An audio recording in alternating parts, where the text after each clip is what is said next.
Good day, Excellency. Lady De Sardet, to what do I owe the pleasure? I have come to inform you that my cousin Constantine and I are departing for Teer Fradee on the hour. Ah, yes. I did indeed hear talk that you had both received callings of greater stature. Allow me to congratulate you. Were you not named legate of the congregation? You are correct, Excellency. I thank you. It is a station of great honor that I am sure you will fill with brio and panache. The Mother Cardinal Cornelia will be enchanted to work with you, and your cousin in the future. I only regret that your departure is so sudden. Really? To be entirely honest with you, I was hoping to solicit your help in a rather delicate matter. Tell me more about it, and perhaps I can take care of your problem before my departure. Very well. A small group of dangerous heretics has found refuge in Serene. We know that your uncle tolerates the presence of all pagans within the city walls. But these particular non-believers threaten the fragile harmony of this place. We would consider it a tremendous favor if you would arrest them and deliver them to our guard. Heresy is not a crime in Serene. You do know that, but I'm sure that my uncle would hear your arguments. Why call on my intervention? The prince would indeed give us his blessing, but it would take time. Far too much time.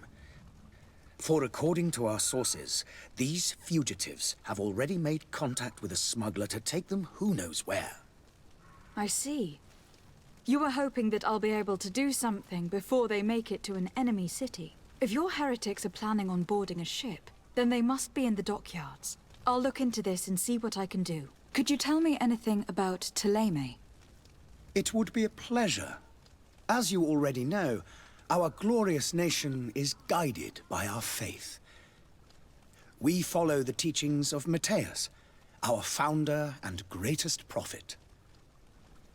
And give thanks each day to the Luminous for having gifted us magic.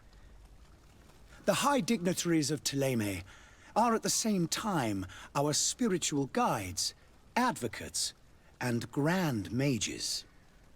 I've heard say that dissensions have appeared recently in your nation. Ah, you must certainly be speaking about the debates that have divided the Ordo Luminous and the more political orders. The Lord Luminous has an extremely pure vision of our faith and applies the words of our saint very strictly. But other, more open-minded factions exist within our nation.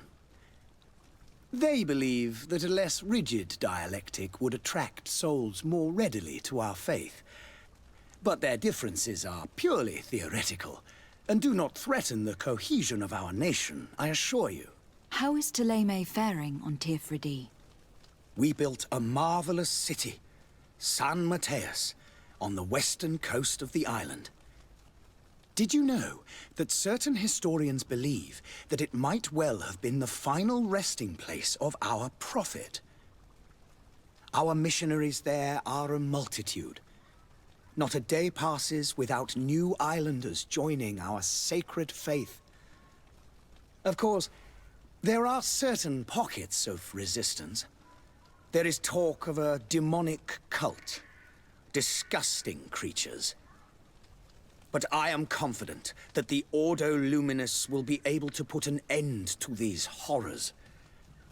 And we have tremendous hopes that the entire native population will join our ranks. What is your point of view on the relations between our two nations? As ambassador of Thélème, I can only rejoice at the mention of our commercial treaties. We appreciate as well the welcome that your uncle gave to our missionaries. Thanks to your support, more and more believers wander your lands. The congregation is our most precious ally. To be perfectly honest, we have only two complaints: that heresy is tolerated, and that your treaties with the Bridge Alliance are maintained. How goes the conflict with the Bridge Alliance? Your territory is, alas, the only one that has been spared from the ravages of war on the continent. We fight on every front. Without great success, one must say. But what other choice do we have?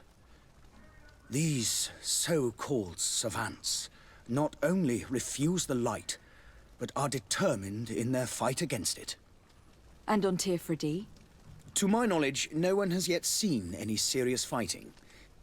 The Bridge have succeeded in provoking the natives there, and have their hands full keeping them at bay. Which leaves us greater latitude to settle peacefully and pursue our mission of conversion. I must be going. Farewell, Excellency. May the light guide you, De Sardet. Good day, my lady. How might I be of service? You can start by explaining to me why you refuse to honor the orders agreed upon with the Guard. There's been a misunderstanding, madam. Of course we're ready to honor the orders. In fact, I've already had a word with your Master-at-Arms. They're asking that we pay again, despite having already paid. It's just that the price has gone up since. I've nothing to do with it. This is inadmissible. If you agree on a sum, you need to honor that agreement. I'm sorry, madam. I'm just an agent, and I'm only obeying orders. Your master has apparently asked you to demand a second payment for this merchandise. That's right. He told me that their attendant seemed to be hiding something when he passed the order. And so he must have thought the Guard would end up paying in the end, whatever he asked for. I'll be damned. And I'm the one they've sent to settle the affair. Sorry, Captain. It's nothing personal. I'm only following orders. Following orders. Yeah, we hear you. Makes one wonder which one of the two of us is a coin guard. Why don't we go and solicit other suppliers, Kurt? When we've already paid for the merchandise? If these thieves agree to reimburse the original payment, it's what we do immediately. And do know, in the future, we won't be shopping with them. Well, I should think not. This whole story sounds suspicious and stinks of a scandal. You were demanding a second payment, but refused to reimburse the one that was already made. I'm not the one demanding nor refusing. It's my master. This stubborn fool is pushing me to madness. You understand now why I'm asking for your help? I don't think you understand who you were dealing with. Perhaps I failed to present myself properly. Lady De Sardet, niece of the Prince d'Orsay, and legate of the Congregation of Merchants. During our conversation, you explained to me that your master forced you to commit a crime. That's regrettable, especially as you will be considered his accomplice in extortion and theft. You know as well as I that the Congregation does not tolerate such illegal activities. But I'm only obeying orders. That's a shame. Well, as orders are the only language you seem to understand, I order you to return the Guard the merchandise without delay, unless you'd rather your master is hung, and that you finish your days in prison. I beg your pardon, my lady, but you are not my master. Moreover, the attendant of the Guard was quite specific, saying this affair should be handled with extreme discretion. So I seriously doubt that you'll be wanting to drag us in front of a judge. That would stir up the muck. Whatever is he talking about, Kurt? Your guess is as good as mine. I'm certain we can come to an unofficial arrangement. You are clearly the apprentice of a demanding master who expects you to follow orders without raising a brow. Life in your shoes can't be easy. Perhaps we could help you take the weight off your feet. And what would I have to do in exchange? If I give you the merchandise, my master will still demand the price you're supposed to pay me. Not if you were robbed. By pure chance. I mean, it could happen to anyone. What if the guards leave a little extra bonus in your pocket as you look away? And while you're making yourself busy elsewhere, some of my men break in and collect their merchandise. You'll just have to make a devastated, the dastardly boldness of him face in front of your master, and we're done. And the bonus will be how much? Well, you won't be retiring with it. Oh. All right. Done. I'm with you. As soon as I've received my bonus, my eyes will grow weary-like. Not just yet. You'll get your bonus afterwards. The guard has already been taken once by your promises. Well, you can't hold it against me for trying. Very well. Call for your men to come. You're certainly honoring your new title. Bravo! The quartermaster must be expecting us. Lady De Sardet, I presume. It is an honor to make your acquaintance. Captain, you set sail soon. Have you seen to our little business? Yes. We were finally able to recover your merchandise. Excellent news. I'm afraid, though, that your mission isn't completely finished, Kurt. Blast me, I'm a captain, not an errand boy. The commander was quite explicit. Very well. What do I need to do? The merchandise that you obtained needs to be sent to Teer Fradee as soon as possible.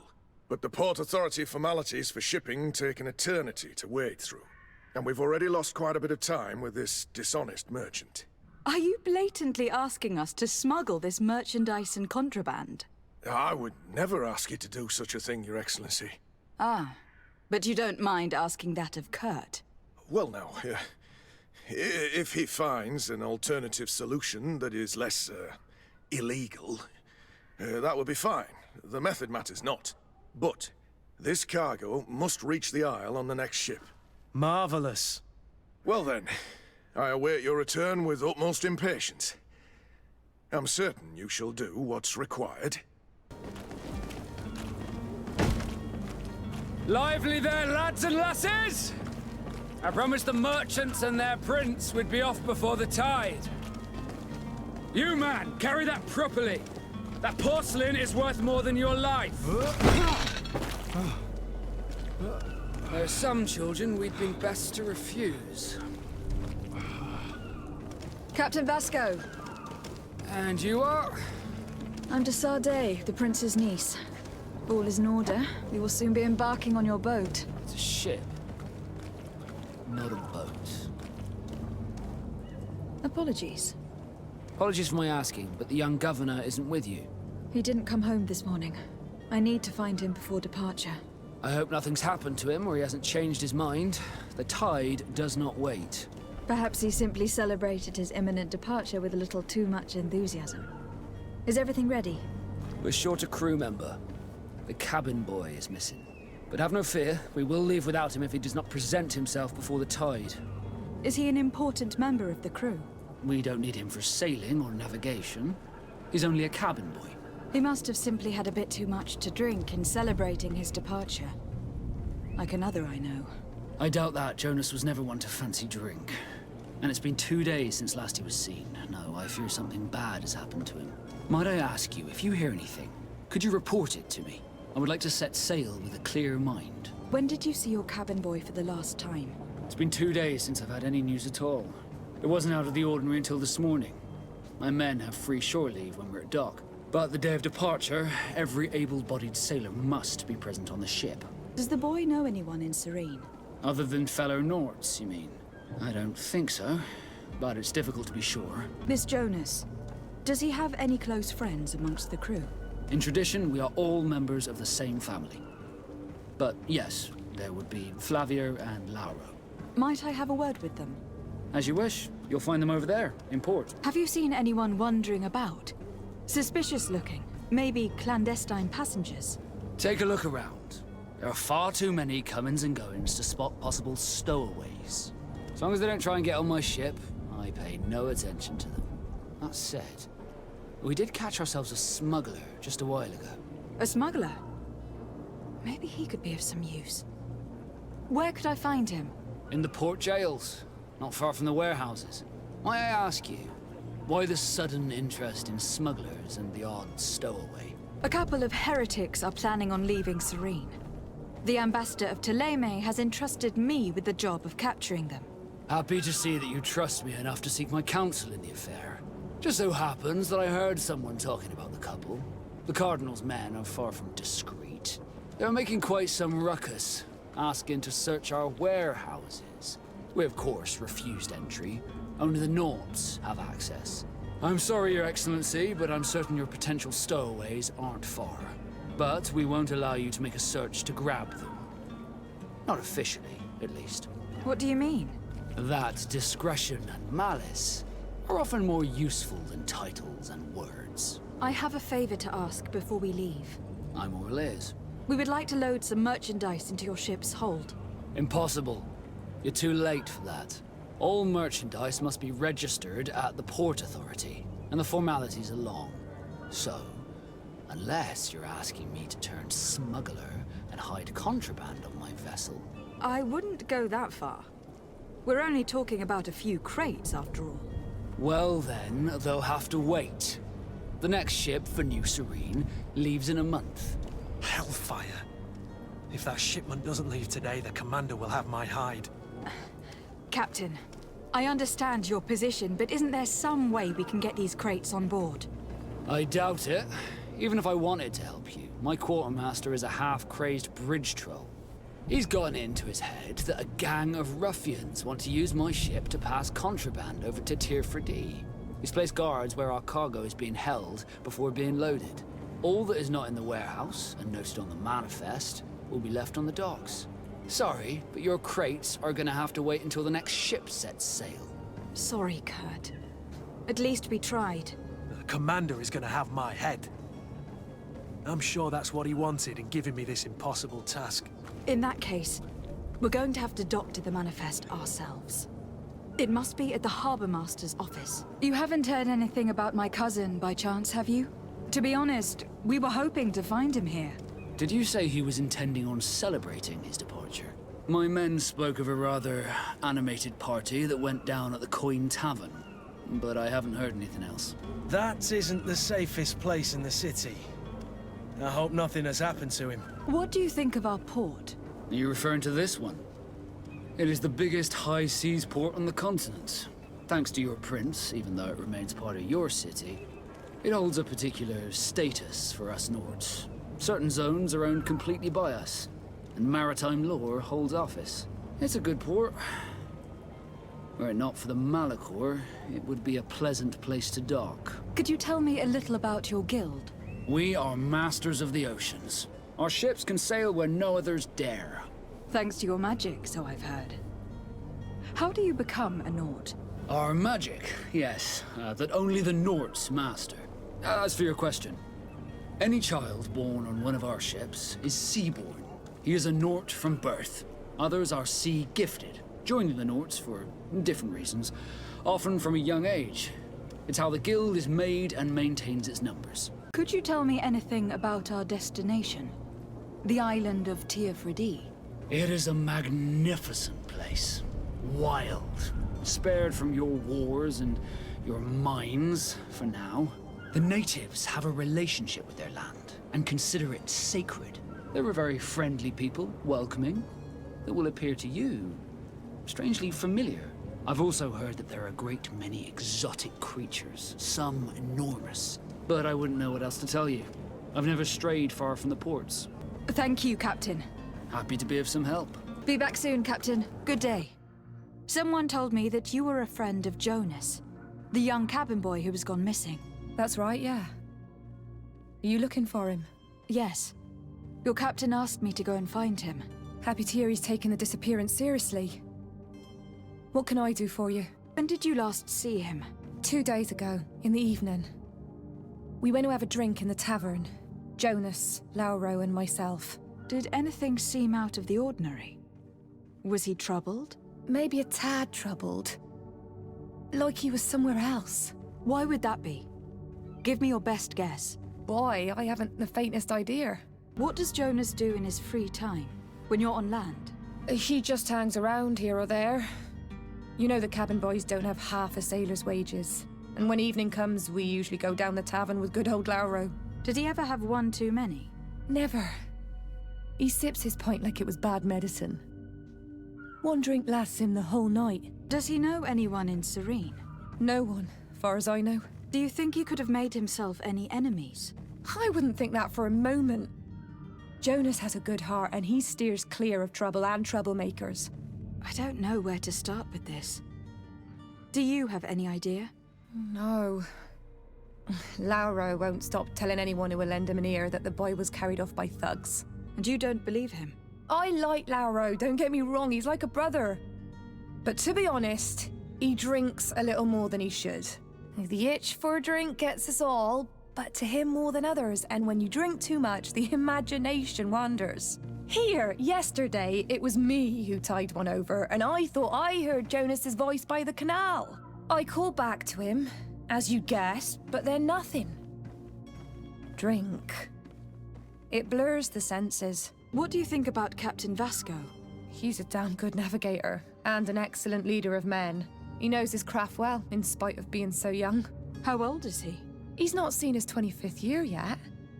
If he keeps it up, he'll be an admiral one day. I need to be going. Farewell. Good day, sailor. I've been told that you know the missing cabin boy well. Is that right? You talking about Jonas? You bet your stars I know him. But like I've been crying to the 9 deaf winds, he didn't go missing, he was taken. Were you a witness to the event? Yes, I was. Even though I'd had a few tumblers in the belly, I hadn't yet lost my head.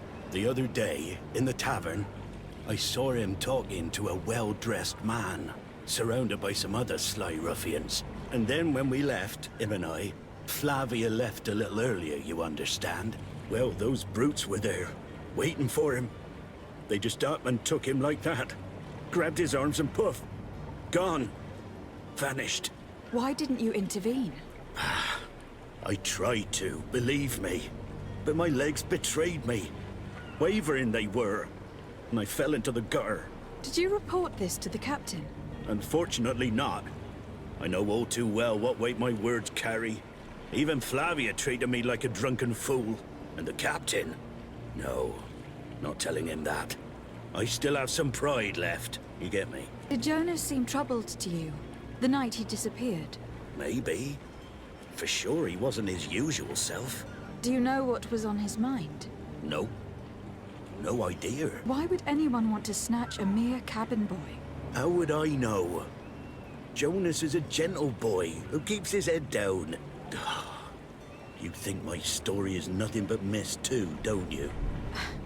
It's just that I can't imagine a gang of thugs hoping to get a ransom for a cabin boy. Did anyone else see the kidnapping? There was still a small crowd in the tavern. But outside, I seem to recall that regular being there. We play cards with him from time to time.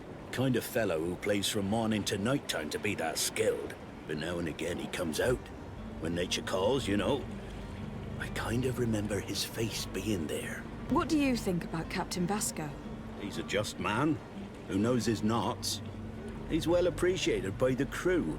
It's a pity that he hasn't much heart for laughs now and again. Always seems unhappy, our captain. Thank you, Lauro. I need to be going. Strange story, this is. Something isn't right here. I can feel it. We need to lift the veil on this. Good day, tavern keeper. Good day to you. What is your pleasure? How is business going these days? It's picking up. We've not seen many new customers, but of late things are looking better. The Malicor and the neighbouring wars have dampened commerce. The epidemic still rages, but the possibility of finding a cure on that island has given people something to hope for. Now that we have a city there, quite a few seafarers come by to spend their wages. Has the Malicor really put a damper on your business? More than a damper. They were soaked. When the sickness began to spread, a wave of panic followed in its wake. People stopped going out of their homes.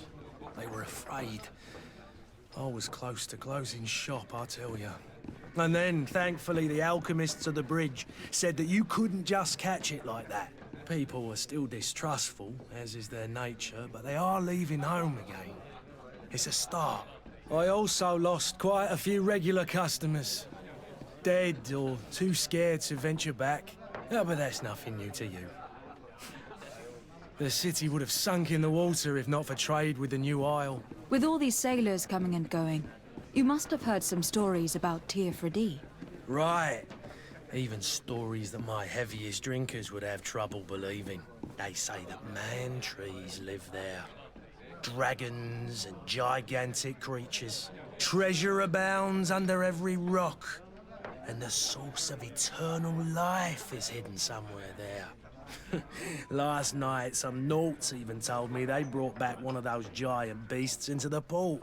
Ah, but you know the kind. If you ask my opinion, the drink was fueling their imaginations. I need to be off. Farewell. Goodbye. Hello, milady. My apologies, but I do not have the strength to chat today. I have seen so many horrors. I so wish that I could get far away from here. Who are you? I don't recognize you. Am I in your debt? No, have no fear about that. It's for a different reason that I'm here.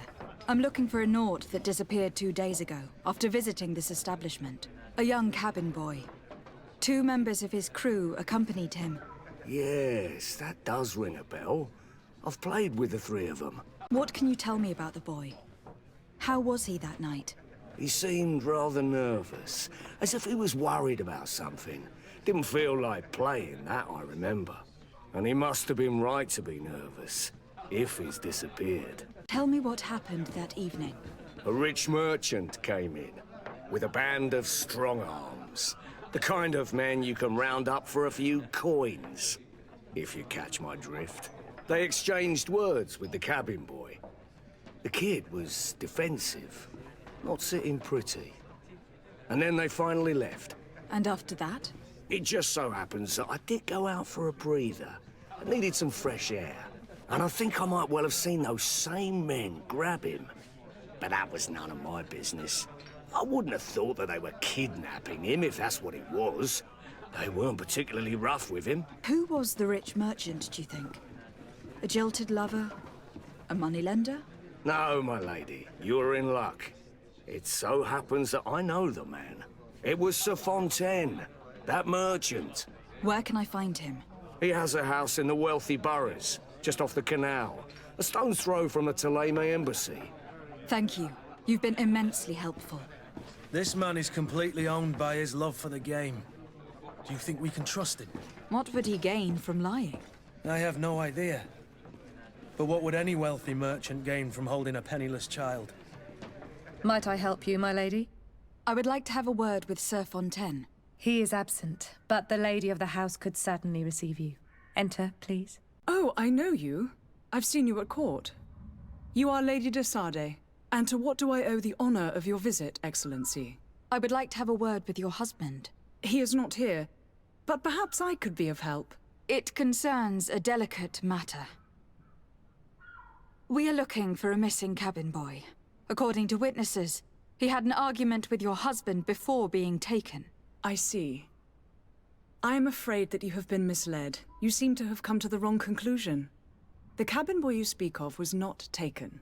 He has simply returned home. Excuse me, but I'm not sure I understand.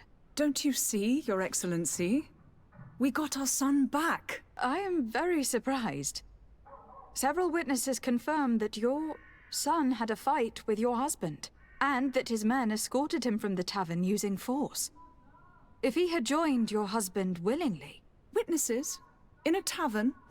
And you choose to believe these drunkards over a respectable family?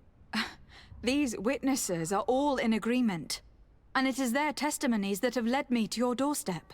My son was probably shocked to have found us. My husband and the other men might have simply had to carry him. A gesture that your drunkards must have misunderstood. What was your son doing on a Naut ship? Why would they have taken him? It is what they do. Through pacts and contracts, they steal away young children from their mothers. What are you talking about? I would have thought that a legate would know these things. But it is true that you are young and inexperienced. It seems that you have been protected from the turpitudes of our own nation and their terrible allies. This horrible, constant ransoming that they put us through. But I will not say another word.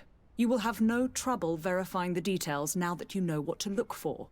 Where might I find your son now? I cannot say, Excellency. You must understand why. Until the Nauts have set sail, we live in fear they will take him back from us. This pact... It sounds like some fear-inducing story. The Nauts wouldn't be the first to recruit through dubious means. Still without news of my cabin boy. But we will have to do without. I spoke with a woman who told me she was the mother of the cabin boy. She claims that her son was taken from her. Taken? Her son is sea-gifted. His parents were required to give him up, to honor the terms of a contract. A contract? But what kind of contract are we speaking of?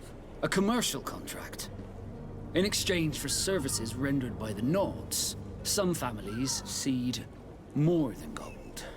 In some cases, nations even trade some of their subjects before they're born. I wouldn't be able to tell you the condition of Jonas's contract. I didn't even know he was originally from Serene. But what I can tell you is the young man hasn't seen his parents since he was a small child.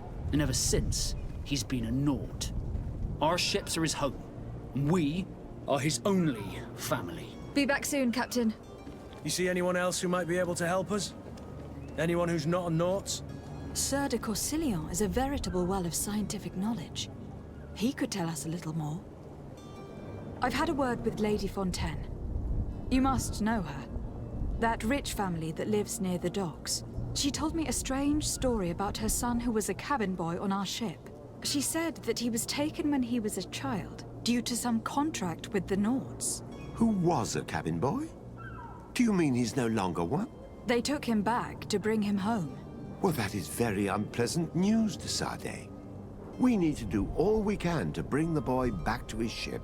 Since time immemorial, there's always been a certain price to pay for the services of the Nauts. Children born on their ships belong to them. It's the rule of the sea. But certain contracts are so important that they also require children to be offered in exchange.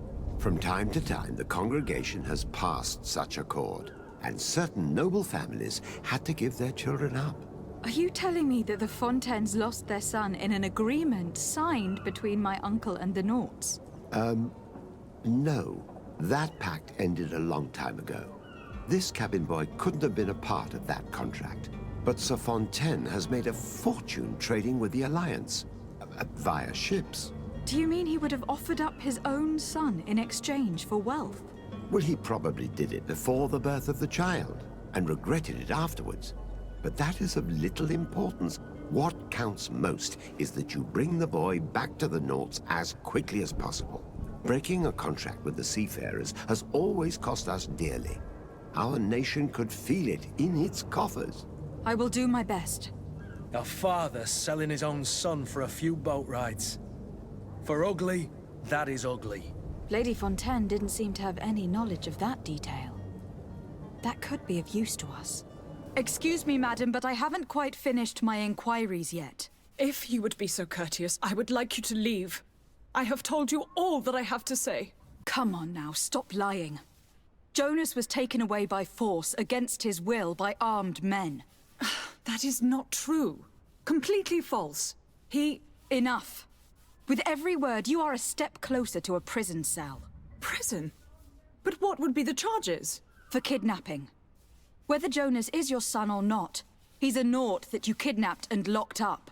In the eyes of the prince, you have committed a crime that puts the interests of the congregation at great risk. I beg of you, Your Excellency. Have mercy on a poor mother who is looking only to recover her child. We didn't kidnap our own son. And if you need to speak with him to be convinced, please do.